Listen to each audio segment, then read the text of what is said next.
Hi guys, I'm Jones Crasto here. Double tax treaties and aircraft imports in Europe.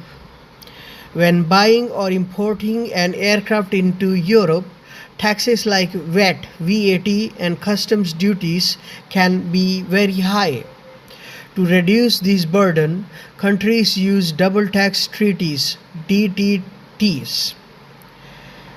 These treaties are agreements between two nations to make sure the same income or asset is not taxed twice.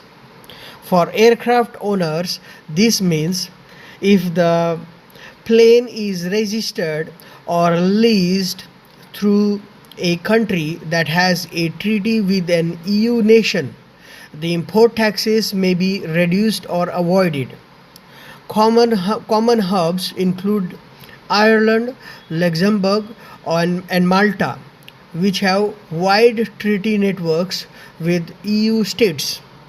By using these treaties, operators can legally cut costs, stay compliant, and make owning or leasing aircraft much cheaper.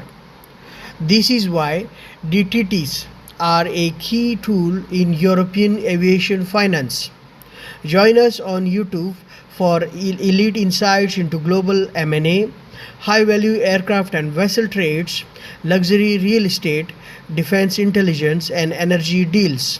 Your gateway to power and prestige.